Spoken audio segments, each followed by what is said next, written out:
Today we're leaving behind the trench coat and the hip flask of the world-weary private detective for an investigator who was taught how to tie knots in the rain, identify animal tracks in the mud, and memorize the correct way to fold a flag.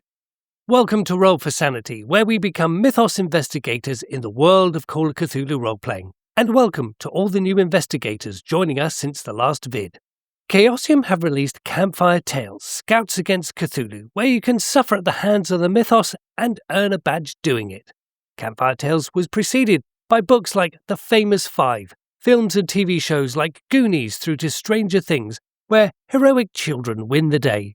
In West Haven, the town where the Campfire Tales adventures are set, it's up to woggle-wearing scout investigators to save the day. The Scout movement was the brainchild of one Lord Robert Baden-Powell, soldier, artist, and, let's say, eccentric gentleman, with accounts told where he famously held off a far larger aggressive force, partly by training local boys as scouts and messengers.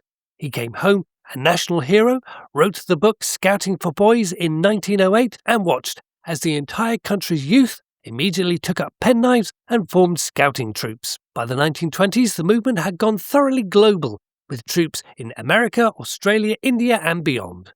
All of them learning to tie a bowline, identify poisonous plants, and walk very earnestly in single file through the countryside in shorts, regardless of the weather. The combination of knobbly knees and shorts were an essential part of the scouting uniform. The woggle, for those unfamiliar with it, is the small, usually leather ring that holds the neckerchief in place. It has no business being as important as it is. However, it is an absolutely brilliant word that players should not let their keeper forget.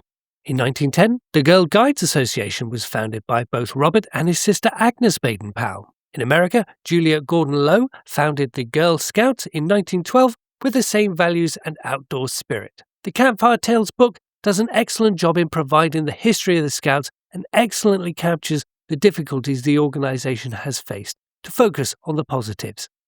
Think about what a Scout symbolizes: the curious nature, the desire to help others, and willingness to learn, because a Scout is always prepared, all the hallmarks of a fantastic investigator. So, when the unknowable horrors of the Cthulhu mythos come crawling out of the darkness, who would you rather have by your side? Someone who panics, or someone who can start a fire with 2 sticks, navigate by the stars, and deliver a piping hot cup of tea in under 4 minutes? What will our Scout investigator be like? Let's feed the dice to Cthulhu and roll for sanity. Personal attributes. Our Scout investigator is just 11 years old, so we roll 2d6 for the attributes, but we do add 5 to certain dice rolls, starting with Constitution, 14. Dexterity, 15. Appearance, 14. Intelligence, 16. Power, 11. The next attributes are 2d6 plus 3.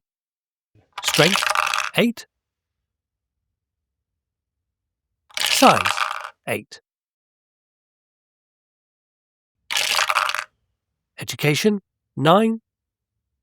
And then we get to roll percentage dice for family credit rating, 79. To get most of our attribute scores, we multiply the results by 5. So that is Constitution, 70. Dexterity, 75. Appearance, 60. Intelligence, 80. Power, 55. At 11 years old, that's better than most adult investigators. But for strength, we only multiply the results by 2 for 16. Size is multiplied by 3 for 24. And education is multiplied by 2 for 18. Next, we have the other attribute scores. We have our luck of 70. And a nice Campfire Tales rule is you can spend your luck to help others. No sanity points for Scout investigators. Instead, the rule of cool is introduced, where each failure elicits a response and erodes your cool until you can have double penalty points on a cool roll and suffer from delusions. Cool is like sanity points as it uses power for the base score. From that we also get our magic points, the usual 5th of power. Hit points are a little lower due to that size attribute with just 9 for our investigator, but Campfire Tales borrows heavily from Pulp Cthulhu rules with no major wounds and the ability to drop at least 30 points of luck to survive catastrophic damage. We actually have a -2 damage bonus and a build of -2 due to our low strength and size. Grabbing an axe to attack a monster is out, but teaming up with your friends to push the monster back into the basement is a better bet. And we have a move of 8 thanks to that high dexterity, so we can run away if everything goes awry. Campfire Tales also introduces family credit rating, to know how much pocket money our scout investigator gets. Extremely low scores from 15 and below mean poor and penniless scouts. Extremely high rolls from 86 mean wealthy and rich scouts. Everything in the middle will be an average family credit rating, so we'll remember that for our Campfire Tales backstory. Now we have our attributes. We don't choose an occupation for our investigator, as they are only 11 years old. So instead, we choose a hobby. And what better hobby is there than being an amateur sleuth?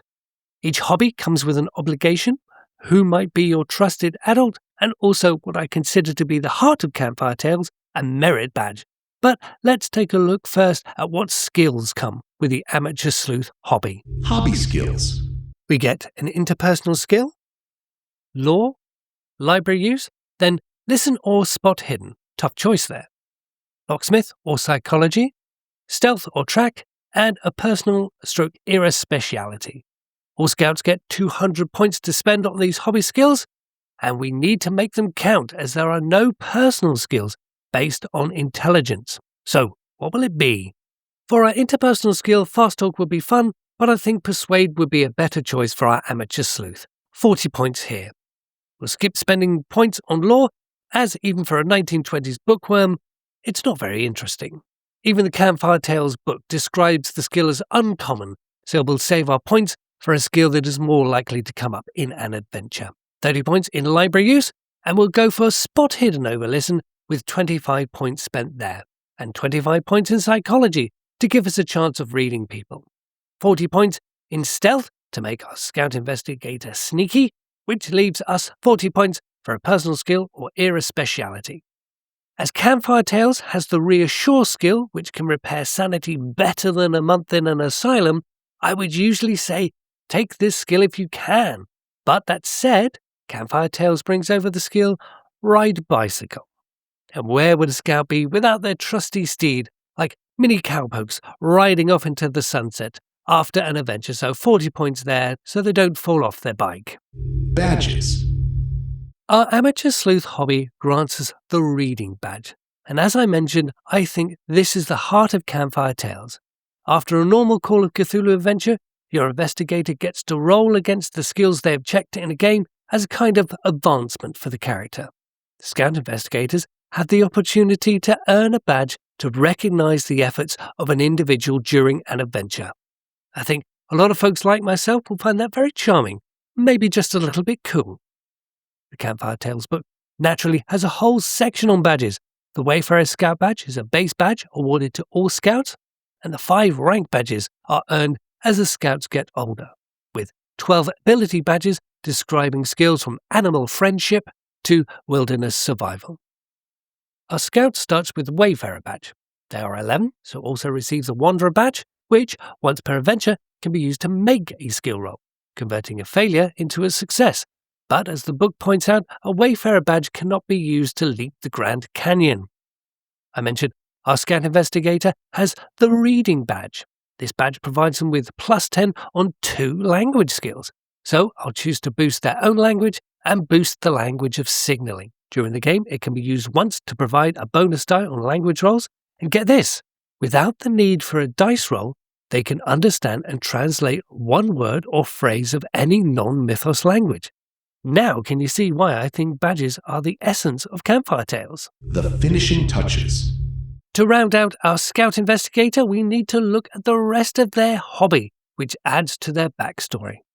We'll say our scout is 11-year-old Edgar Blakely, who has the Wayfarer, Wanderer, and Reading Scout badges. His personal description is of average build. Whilst he may not be as strong as others, he certainly is more nimble. Gear and possessions, remember we have an average family credit rating, so we have a bicycle, all necessary school clothes and supplies, a pocket knife, some candy, and a folded up comics page. Our Scout's trusted adult is Mrs. Winthrop, the village librarian who likes a good spooky story. Edgar is very fortunate as he has no obligations like a paper round, so is free to explore his amateur sleuth hobby. His home is a small 2-story cob house with a thatched roof where he lives with his parents. Dad is a mechanic and Mum is a school teacher. Traits: curious by nature and always wants to be out cycling somewhere to read a book by the river or the haunted bridge. There are no encounters with the strange in Campfire Tales, but Edgar does have a fear. Once at camp, he set out on a walk to explore where he found a cave. There he found some old parchment, and as he was reading, a giant slug slithered up and frightened poor Edgar away. Now he has a fear of creepy crawlies. I didn't expect to enjoy Campfire Tales as much as I did, so can recommend this fun addition to your Call of Cthulhu collection. It would have been great to have a couple of pages on equipment for our scouts to choose, but with the West Haven location for adventures / mini campaigns, scouting terms and much, much more, Campfire Tales is already packed. Thanks for watching. Do check out the blog at www.rollforsanity.com. Feel free to subscribe, and we'll roll for sanity again soon.